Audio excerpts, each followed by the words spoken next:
A gente sempre busca especialistas. Giovanni Schiavon, um advogado, professor de Teoria do Direito da nossa PUC, da nossa Pontifícia Universidade Católica aqui em Londrina. Doutor Giovanni, obrigado pela presença. Obrigado mais uma vez à direção da PUC, Juliana da assessoria, toda a galera que sempre nos ajuda aqui a fazer o balanço.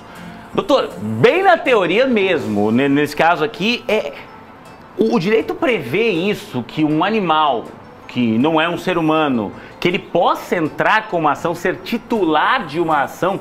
Existe essa teoria, o senhor estava me dizendo nos bastidores que já houve um pedido semelhante feito na Paraíba, mas lá a justiça disse que não, ela não aceitou a ação. Aqui ela aceitou. O direito prevê isso? Boa tarde. Boa tarde, Juliano, boa tarde a vocês em casa. Realmente é polêmico, realmente não é literal, assim, não é... Você não vai achar no texto da lei dizendo que isso pode acontecer. Mas também o texto da lei não diz que não pode. Então, fica uma margem de interpretação. E o Tribunal do Paraná entendeu que deveria interpretar nesse sentido. Porque não há dúvida, isso ninguém duvida, que os animais tenham realmente sofrimento, que eles sintam. Não há dúvida quanto a isso. Não há dúvida que os animais são detentores assim, de um cuidado. Existe um cuidado previsto em lei. Agora, ser autor da ação é de alguma maneira reconhecer que a vontade do animal é que suscitou esse processo. E aí começa a polêmica. Sem dúvida, nunca o animal sem um ser humano o representando conseguirá chegar até a justiça. Eu posso considerar nesse caso aí, doutor, mais ou menos que uma... A gente está acompanhando muito, por exemplo, me vem à cabeça agora a herança de famosos. Filhos menores de idade que têm lá os seus tutores que os representam frente a ações na justiça. Nesse caso, os cães são os titulares da ação, mas foi uma ONG que interpôs essa ação. É mais ou menos isso? O raciocínio é esse. O raciocínio é sozinho. Eles não conseguirão, a não ser que a tecnologia mude a ponto da gente com segurança saber o que o cachorro está querendo. Na prática, é a mesma situação dos menores, é a mesma situação de qualquer incapaz. Ele precisa ser representado, mas juridicamente ele é o autor. Qual que é o interesse prático em se dizer que ele é o autor? Se eventualmente a ONG é que fosse a autora, o recurso iria para a ONG. O valor que vier a ser atribuído. Ainda não houve nenhuma decisão quanto a valores. Mas se for atribuído um valor, juridicamente, esse valor é do cachorro. Ou seja, iria para os novos donos. Eles vão ficar responsáveis para prestar conta do que foi feito com o dinheiro. Isso. Porque no caso de menores de idade, quando a gente está falando dessas heranças, a pessoa que cuida dos jovens, que cuida dos menores, fica responsável por cuidar desse dinheiro até que eles atinjam 21 anos. Perfeito. Nesse caso, não. No caso dos cachorros, esse dinheiro pode ser gasto, mais nos cuidados com ele. Comprar ração, pagar veterinário, e essa pessoa vai ter que prestar contas à justiça. Exato. E aí explica o interesse prático disso tudo. Porque como a reportagem mostrou, a ONG já conseguiu um novo lar para esses animais.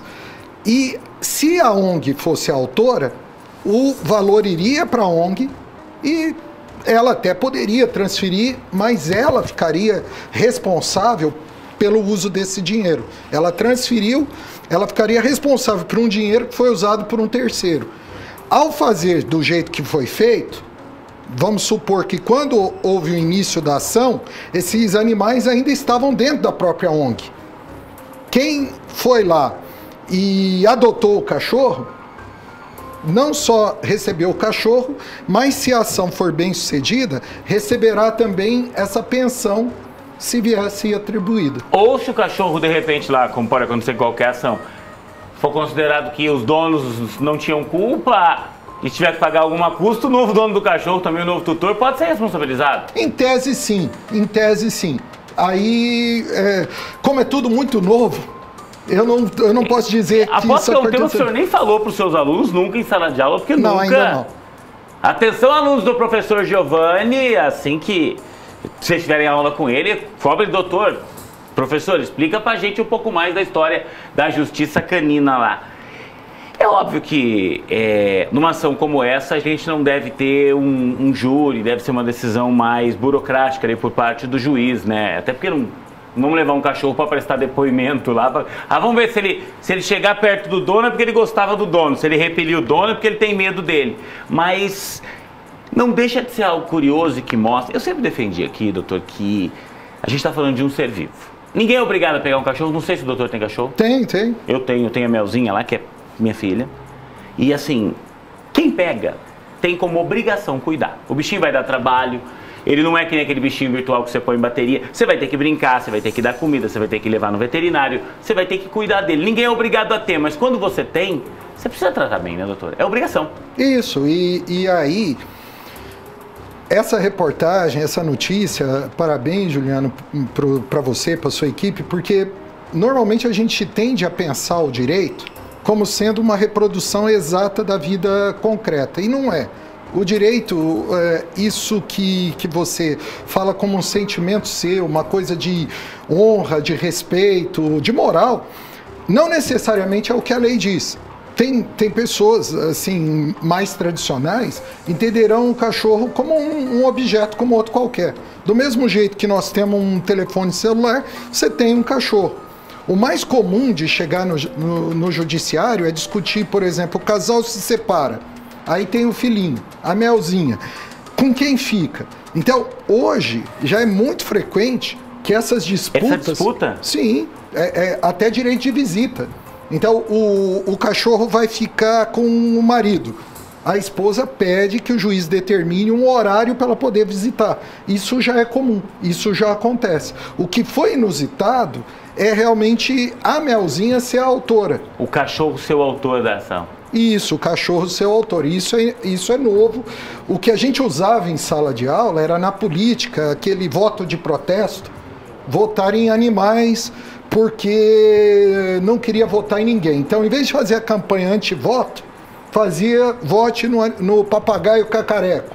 Isso acontecia. Agora, o judiciário mudar essa percepção pode sim ser um exemplo bom de que o direito pode fazer a diferença também e influenciar bons comportamentos. E mudar o futuro.